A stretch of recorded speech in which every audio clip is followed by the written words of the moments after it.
think of when I say the word design?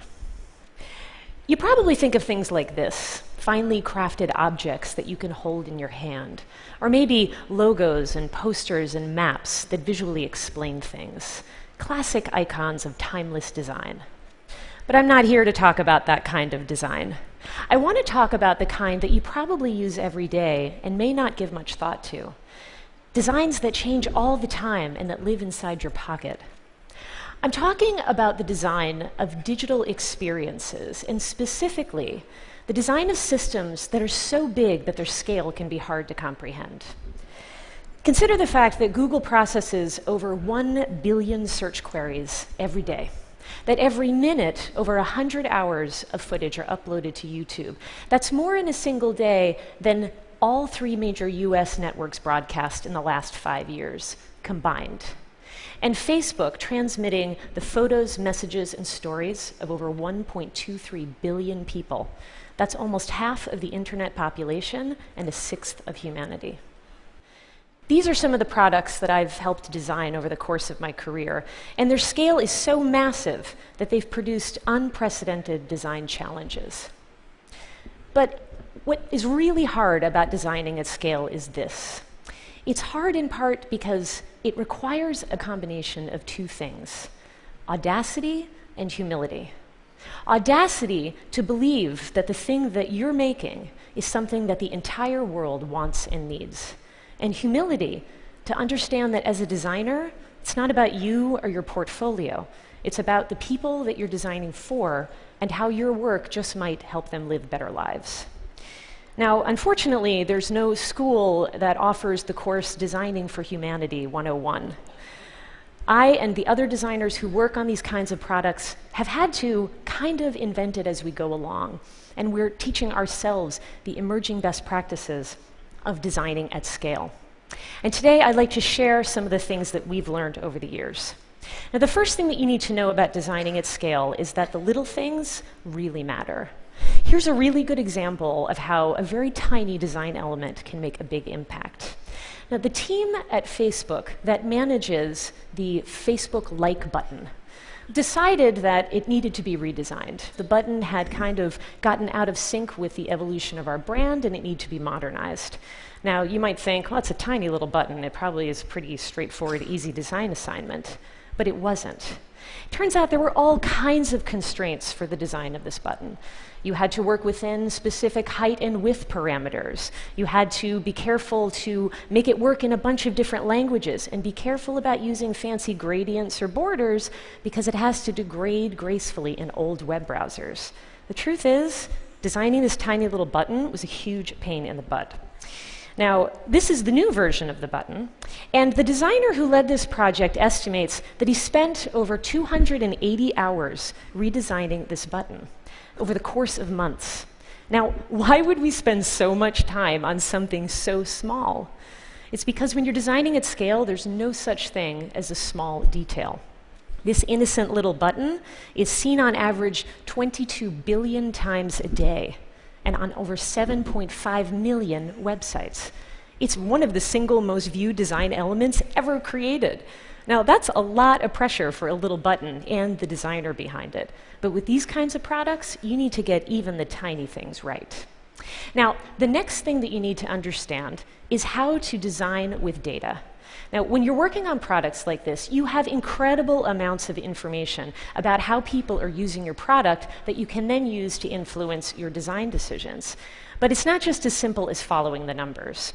Let me give you an example so that you can understand what I mean. Facebook has had a tool for a long time that allow people to report photos that may be in violation of our community standards, things like spam and abuse. And there were a ton of photos reported, but as it turns out, only a small percentage were actually in violation of those community standards. Most of them were just your typical party photo. Now, to give you a specific hypothetical example, let's say my friend Laura, hypothetically, uploads a picture of me from a drunken night of karaoke. This is purely hypothetical, I can assure you. Incidentally, you know how some people are kind of worried that their boss or employee is going to discover embarrassing photos of them on Facebook? Do you know how hard that is to avoid when you actually work at Facebook? So anyway, there are lots of these photos being erroneously reported as spam and abuse. And one of the engineers on the team had a hunch. He really thought there was something else going on, and he was right. Because when he looked through a bunch of the cases, he found that most of them were from people who were requesting the takedown of a photo of themselves. Now, this was a scenario that the team never even took into account before. So they added a new feature that allowed people to message their friend to ask them to take the photo down. But it didn't work. Only 20% of people sent the message to their friend. So the team went back at it. They consulted with experts in conflict resolution. They even studied the universal principles of polite language, which I didn't even actually knew existed until this research happened. And they found something really interesting. They had to go beyond just helping people ask their friend to take the photo down. They had to help people express to their friend how the photo made them feel. Here's how the experience works today. So I find this hypothetical photo of myself, and it's not spam, it's not abuse, but I really wish it weren't on the site. So I report it, and I say, I'm in this photo and I don't like it. And then we dig deeper. Why don't you like this photo of yourself? And I select, it's embarrassing. And then I'm encouraged to message my friend, but here's the critical difference. I'm provided specific, suggested language that helps me communicate to Laura how the photo makes me feel. Now, the team found that this relatively small change had a huge impact. Before, only 20% of people were sending the message, and now 60% were. And surveys showed that people on both sides of the conversation felt better as a result. That same survey showed that 90% of your friends want to know if they've done something to upset you. Now, I don't know who the other 10% are, but maybe that's where our unfriend feature can come in handy. So as you can see, these decisions are highly nuanced. Of course, we use a lot of data to inform our decisions, but we also rely very heavily on iteration, research, testing, intuition, human empathy. It's both art and science. Now, sometimes the designers who work on these products are called data-driven, which is a term that totally drives us bonkers. The fact is, it would be irresponsible of us not to rigorously test our designs when so many people are counting on us to get it right. But data analytics will never be a substitute for design intuition. Data can help you make a good design great, but it will never make a bad design good. The next thing that you need to understand as a principle is that when you introduce change, you need to do it extraordinarily carefully. Now, I often have joked that I spend almost as much time designing the introduction of change as I do the change itself. And I'm sure that we can all relate to that when something that we use a lot changes and then we have to adjust. The fact is, people can become very efficient at using bad design. And so even if the change is good for them in the long run, it's still incredibly frustrating when it happens. And this is particularly true with user-generated content platforms, because people can rightfully claim a sense of ownership. It is, after all, their content. Now, years ago when I was working at YouTube, we were looking for ways to encourage more people to rate videos. And it was interesting because when we looked into the data, we found that almost everyone was exclusively using the highest 5-star rating. A handful of people were using the lowest 1-star, and virtually no one was using 2, 3, or 4 stars. So we decided to simplify into an up-down kind of voting binary model. It's going to be much easier for people to engage with.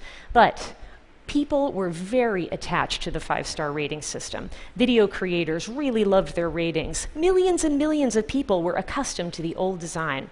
So in order to help people prepare themselves for change and acclimate to the new design more quickly, we actually published the data graph sharing with the community the rationale for what we were going to do.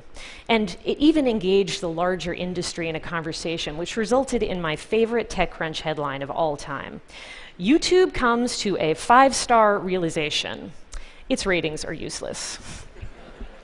Now, it's impossible to completely avoid change aversion when you're making changes to products that so many people use. Even though we tried to do all the right things, we still received our customary flood of video protests and angry emails and even a package that had to be scanned by security.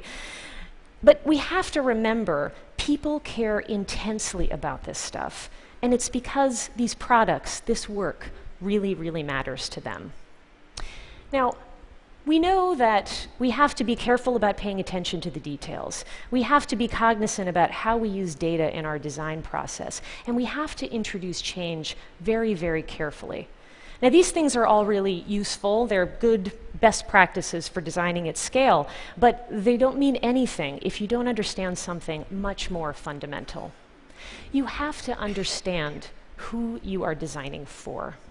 Now, when you set a goal to design for the entire human race, and you start to engage in that goal in earnest, at some point you run into the walls of the bubble that you're living in.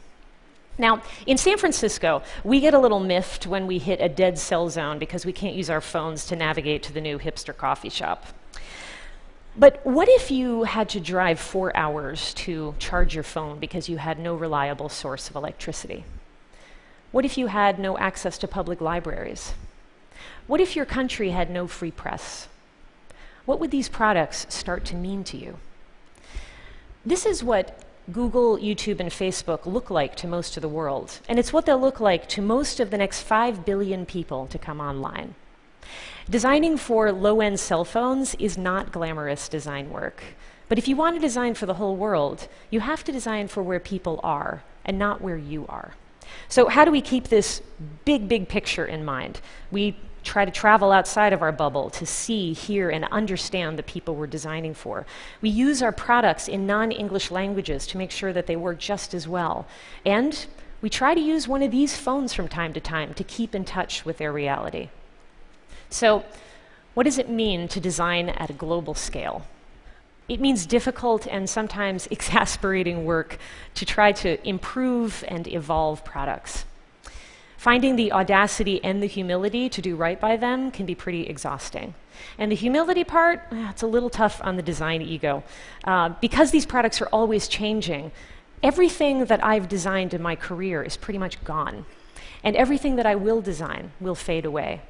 But here's what remains: the never-ending thrill of being a part of something that is so big you can hardly get your head around it. And the promise that it just might change the world. Thank you.